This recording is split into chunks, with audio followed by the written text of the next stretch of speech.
Yo, what's going on, YouTube? We is back again with another fat electrician video today. So today, our video, we are talking about the chicken conspiracy robbing Americans of the Toyota Hilux. It's Hilux. I'm thinking that's how it goes. So I don't know nothing about this particular video, not nothing. So we gonna jump into this together and see what he's talking about today. So grab popcorn, grab juice, whatever you need, so we can enjoy this video together. So you ready? Let's get it. Just once in my life, I would like to go to the internet with a question and have my question answered without falling into an enormous rabbit hole of government conspiracies and nonsense.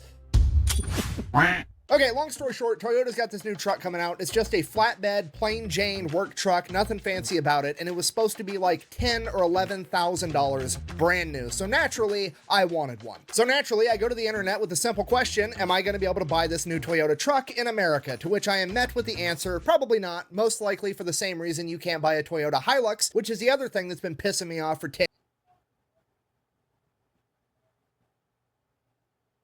I don't like that truck. Like, it's an ugly truck. Like the whole truck is long.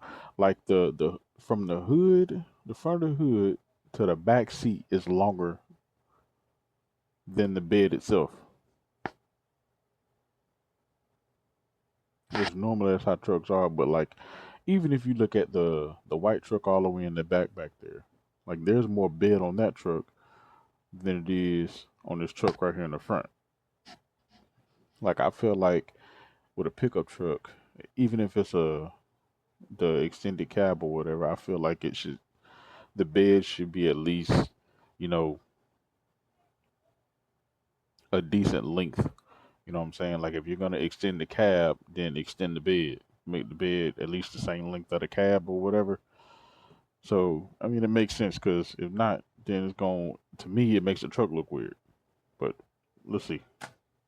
years inside of America. And naturally, in the back of my head, I just kind of assumed like, oh, Toyota just doesn't want to sell that truck in America for some reason. Maybe the money's not right. It costs too much to import, whatever. And yeah, it does cost too much to import, but it's because of chickens and Lyndon B. Johnson. That's why. What's that? Huh? Nick's so mad he forgot to send me a segue for the ad. Well, that means we gotta do it, right? Yeah. What chickens got to do with it? I don't know what that was. Play the ad. Me? This video is sponsored by Aura, where you can get everything you need to be safe and productive online in one convenient location. When you sign up for Aura, you're going to get a password manager that's going to help you have a strong and unique password for every online account that you have. In addition to that, you're also going to get antivirus software as well as a VPN. But Aura doesn't just keep your computer safe, they also keep your identity and your money safe as well. Aura will go to all the big data brokers on the internet, find out which ones are selling your personal information, and then submit opt-out requests to have that information taken down. They also offer credit monitoring and home title monitoring, and in the unfortunate situation that somehow that isn't enough and your identity still gets stolen, they offer up to $1 million in insurance and a team that is available 24/7 to help you resolve the issue. So go ahead and use my link down below. You're going to get a 14-day free trial with Aura. Let's get back to the video. And I can hear the comment section already. Buh, if you want a Hilux, just get a Tacoma. They're basically the same thing. Buh. No, they are not, for multiple reasons. For one, I've driven a Tacoma. They do kind of sort of look alike, but not all the way. And it is literally the slowest moving vehicle I have ever driven in my entire life. That thing accelerates from 0 to 60 in like 3 to Now I will say the new Tundra actually ain't bad. I like the new Tundras. 5 business days, okay? Fucking Fred Flintstone would beat that thing in a drag race. Secondly, I don't vividly remember being 14 years old watching Top Gear with my dad and seeing those guys drop a fucking Tacoma into the ocean for 8 hours, fishing it out, and then getting it started in like 15 minutes. And then, because that wasn't enough to kill it, they decided they were gonna hit it with a wrecking ball, drive it through a building, light it on fire, and then stick it on top of a skyscraper before blowing the entire building up with it. And then the motherfucker still started, okay? I've never seen them do that. Like I've never seen those videos or heard about it until just now. So they took one truck, they dropped it in the ocean, started it, drove it through a building, set it on fire, put it on top of another building, blew up the building, and then they started it again? Okay. So I guess that's why so many people like Toyotas, because you legit can't kill them. Tacomas are not on the same level as Hiluxes. I don't care what you say, you will never convince me otherwise. It is the equivalent of my mom trying to convince me that store brand toaster pastries are Pop-Tarts. No, they're not. Pop-Tarts are Pop-Tarts, and Pop-Tarts are fucking awesome. And you want to know why I can't get my metaphorical Pop-Tart? Why I can't own and drive my own Toyota Hilux? Pop-Tart. It's because America was too good at selling chickens in the 1950s and 60s. Yeah, that's why. Okay, so here's the deal. Generally speaking, throughout the majority of human history... Wait, hold on. Go back. Own and drive my own Toyota Hilux. It's because America was too good at selling chickens in the 1950s and 60s. Yeah, that's why. Okay, so here's the deal. Generally speaking, throughout the majority of human history, chickens have always been like super expensive and seen as only something that rich people got to eat until very recently, which... Think about it for a second, it starts to make a little bit more sense. You have like cows and goats and llamas and whatever other fucking farm animals you have, and they just basically wander around and they eat the grass, okay? That's not very expensive. Then you have pigs, you can literally just feed them garbage and they'll turn it into bacon somehow through evolutionary magic. Chickens, on the other hand, you have to like feed them grain and like actually give them real food that a human could technically eat. So, historically speaking, they've always been one of the more expensive farm animals, so only rich people got to eat them. Then in the 1950s, after World War II, thanks to refrigeration and a couple of other innovations, America got super good at raising chickens. They got so good, in fact, that we could raise chickens, slaughter them in America, ship them across a fucking ocean while refrigerating them, and sell them in Europe, and it was still cheaper than people could grow and raise chickens in Europe, so Europe was eating a bunch of American chicken. So they had too much cock? I guess that's one way to put it. Why? Yo, I'm weak. She just busts in right when he talking about chickens, talking about so they were selling too much cock or what? Just never thought I'd hear that come out of my mouth. Just never thought I'd hear that come out of my mouth. Anyways, this goes on for a number of years, and the European countries, primarily Germany, was spearheading this entire thing. They get together and they're like, hey, let's put a 25% tariff on American chicken coming into the European market. That way, European chicken is more competitive. And if that wasn't enough, they started a major propaganda campaign basically saying that America fills their chickens full of antibiotics and growth hormones, so it's really unhealthy for people to eat, which, I mean, honestly, that's probably a fair assessment. Yo, like, I noticed that years ago. Because we went from having, you know, small, like when it came to like the full wings that actually had the little tip on it, like when you started seeing them, and then all of a sudden like the drumstick part started getting real big, and then you start seeing the whole wing get real big, and I'm like, what are they doing to these chickens? Because see, back then you're like, God dang, like what they doing? Like they got the chickens working out or something? You know, all these chickens, they got swole up. Like, man, like, what is going on with all the chickens? And then, like, over the years, you start hearing and start understanding what they're doing to the chickens to speed up the growth of the chickens so they can continue selling them. And then it's like all the growth hormones and all this other kind of stuff. And I'm like, oh, boy, because now they feed that into the chickens and then we eat it. So now it's messing with us on the health side. So it's like, man, it's like a never-ending thing.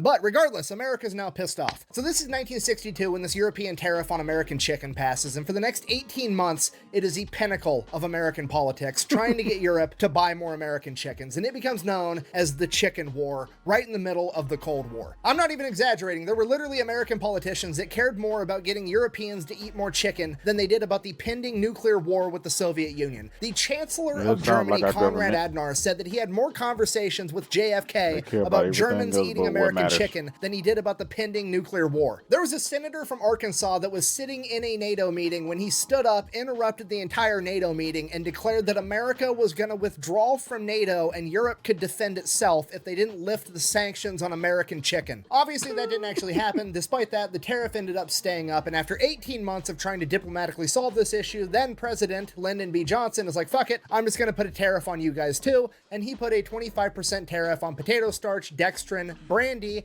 and light cargo vehicles. Now, obviously, chicken is a food product, which they are tariffing, so America is going to tariff dextrin, potato starch, and brandy, which are also food products. That part makes sense, but why on earth is America going to start taxing light cargo vehicles? Well, you see, that's where the good old-fashioned political corruption comes in, because it's 1964, it's an election year, and the UAE is about to go on strike, the United Automotive Workers Union, and them going on strike during an election year is going to be disastrous for Lyndon B. Johnson's chances of getting reelected. So LBJ and the president of the UAE come to a little quid pro quo agreement. In exchange for the UAE not going on strike during LBJ's election, LBJ is going to abuse his political power to make sure that somehow, some way, so many Bro, the vans look like Twinkies on wheels to me. That's literally what them buses look like. Now, cause I do Uber part time, so I was in Orlando a couple weeks ago, and I actually seen they have these newer versions of these. I can't remember what they call them, like the newer versions, the names to them, but they have newer versions, and the back is more flat, and it's kind of have like a more boxy look to it. Um, it doesn't look bad, but it still looks bad, and it's still, as soon as you see it, you know exactly what it is. It's literally like the 2025, 2026 version of this bus right here. Like, me personally, you couldn't pay me to drive one, but you know, it is what it is. Volkswagen Type 2s, which are incredibly popular in America right now, quit getting imported, aka the Love Bus. You know, you've seen those. This is where they went. They went away because of this. So this is why I think the comedian, what's his name? Fluffy. I think I seen a video a while back. I think he has a whole collection of these, if I'm not mistaken. light cargo vehicles gets added to the chicken tax, adding a 25% tariff to basically make it so that Germany can't import the Type 2. Now, light cargo vehicle at this point in time is defined as 2 seats or less and designed to transport cargo. So then, because of that, all the foreign auto car makers like Toyota and Honda and all the other ones that make small trucks, not wanting to pay a 25% tax to import their trucks, start importing the truck itself, like the chassis and the cab and the motor, all completely built in their country, and then they ship over the bed separately, and then they have a warehouse where they like throw a couple of bolts on and attach the bed, so that way it's assembled in America and they're only going to get taxed 4% instead of 25% because the US government is this fucking stupid. So then in the 1980s, the US government closes that loophole, to which all the other auto car makers are like, fine, we'll just exploit another loophole, we'll just start adding more seats, so that way there's more than 2 seats, so it's not a cargo vehicle, it's just a normal vehicle. And this is why every small to mid-sized truck 1980s through like the early 2000s had those tiny little seats in the back that no human could ever actually fit on. It's because they were never actually designed for people to sit on. They were just there so that they could legally say, oh, it's designed to sit more than 2 people, therefore I get taxed at 4% instead of 25%, again, because the government is dumb. Which, fun fact, this is also why the Subaru Brat had those stupid. Bro, if that ain't the most ugliest car I've ever seen.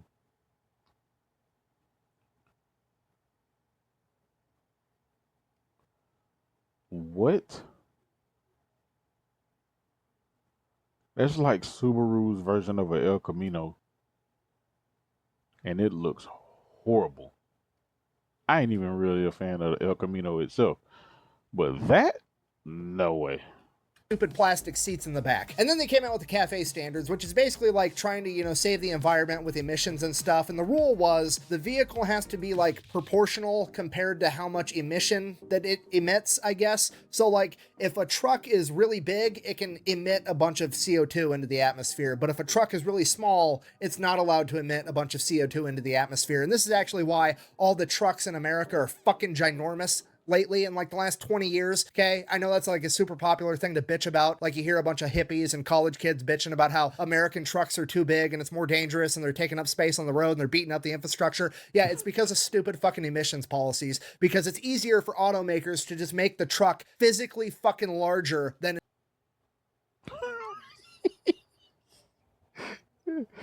Bro, it's crazy like when you actually really look at it. Look how small that Toyota is compared to that Ford. That's freaking insane.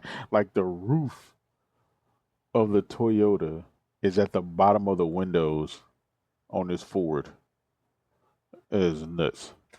It is to make the emissions somehow magically lower. So that's why that's happening. So not only is the CAFE standards not helping with emissions and CO2, it's actually incentivizing automakers to make trucks unnecessarily ridiculously large just so they can comply with this law. And I know what you're thinking, well, at least the chicken tax is helping American automakers compete in the market so that they can make more money and stay in business. And that's just not the case anymore either, because even they're getting fucked over by this law. Because when Ford tries to import transit vehicles, which they have made over in Turkey, they have to intentionally put extra seats and windows and shit inside of it, import it, and then send them to a factory and have all the seats and windows taken out and convert it back into a fucking cargo vehicle. This is why all the transit vans and shit that are super popular are really fucking expensive, and this is why my work that I work at to be an electrician can't ever find a goddamn transit van to use as a work truck, because A, they're getting way more expensive because we're having to import them with extra seats so they're not cargo vehicles, because somehow that saves money, and then my boss is desperately trying to compete with all the fucking millennials that want to go live in a van and start an Instagram so they can have.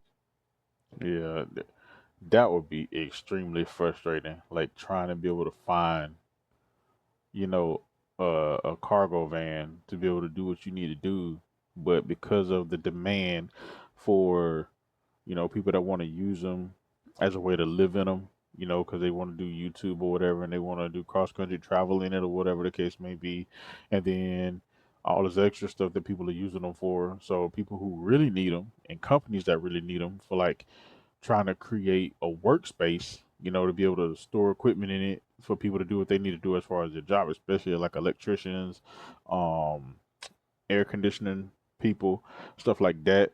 It makes it hard because they make them so expensive now because of that. That whole supply and demand thing is crazy. Hashtag van life in every fucking picture they post. This policy is literally helping nobody. Nobody on the planet is benefiting right now except for maybe the government so that they can get more tax money over fucking nothing, okay? Right. Potatoes, dextrin, all that other shit, all that shit's gone. They're not tariffing that anymore. That tax went away. It's just on cargo vehicles now, and it's for no reason. And you're like, oh, this fucking fat electrician guy's just misrepresenting the entire situation because he's angry that he can't own a Toyota truck that he wants. No, that's not it. In 2003, the Cato Institute researched the entire thing. This is 21 years ago, by the way. They did all the research and they came to the conclusion, and I quote, "The chicken tax is a policy that is in search of a rationale. There's no fucking reason for this law to exist other than to fuck people over." I have literally spent the last 3 days. Sounds 100% like our government. There's so many things that they do that make absolutely no sense. My life successfully wrapping my entire brain around this issue and come to the conclusion it's so fucking stupid that it's driving me insane. This is literally the epitome of government intervention. What's the problem? Oh, Germany's not eating enough American chicken. Don't worry, the government's gonna step in and help. Fast forward 70 years. Guess what? Germany's still not eating enough American chicken, but you're not allowed to own a Toyota Hilux either. Oh, good. I'm literally getting cock-blocked from owning my dream car. Thank you. Wow. I'll be honest, I don't even understand how I got here. Like, I woke up one morning, there was like, oh, hey, Toyota's coming out with a new truck that's gonna be super cheap and cool. And I'm like, oh, I wonder if I'm gonna be allowed to buy it. And next thing I know, Nope. I'm fucking the internet's crazy uncle on Thanksgiving somehow. I need a beer. Okay, this is too much. Man, I you gotta go. deserve Thank you one. for Go get watching. you one, Best way to brother. support the channel is go buy some merch over at thefatelectrician.com. Quack bang out. I am going to figure out a way to get a Toyota Hilux at this point. It's gonna happen.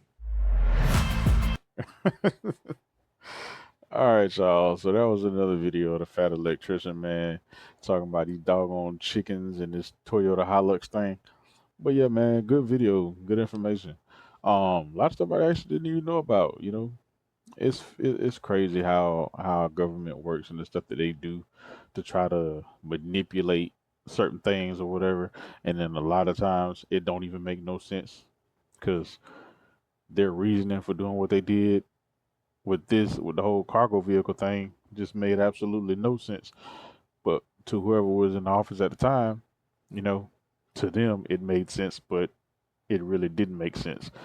But it's just like you got goofy people sitting in places that they don't even need to be in because their thought process to certain things just, it's like they got the IQ of a peanut, legitly. It's crazy. But yeah, if y'all like this video, man, go ahead and hit that notification bell, like the video, and make sure you subscribe to keep updated with the videos that's coming out. Until next time, deuces.